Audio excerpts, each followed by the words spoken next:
de jour en jour. Les routes sont devenues les marchés.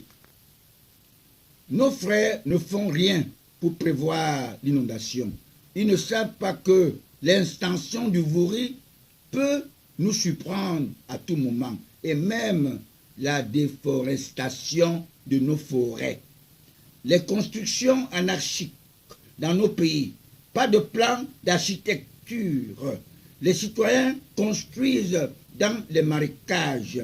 Nos ingénieurs ne peuvent distinguer les boulevards à l'axe lourd, que je considère aujourd'hui comme l'axe de la mort. Par manque de nationalisme, on confie les projets aux antipatriotes. La corruption nous a tous emportés dans notre pays, le Cameroun. Nous avons beaucoup de ministres qui ne sont que des ventrologues. La décentralisation sera la bienvenue pour tous les nationalistes du Cameroun. Notre pays, le Cameroun, est béni de Dieu. Vous voyez, les pilleurs ne vont pas loin. Nous les attrapons toujours. Ils finissent toujours par se retrouver en prison.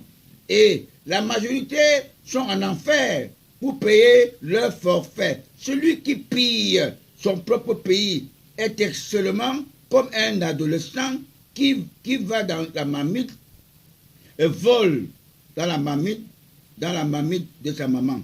C'est pour cette raison que j'avais conclu que si les proches du chef de l'État de notre pays commençaient d'abord leur vie par la prison, ils éviteraient de distraire l'économie de notre pays.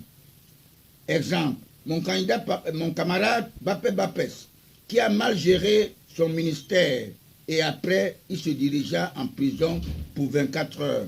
Il ressort avec une béquille. Et quand il apprend qu'il devrait y retourner, il a préféré boire le poison à la tadaille pour mourir et se rendre directement en enfer.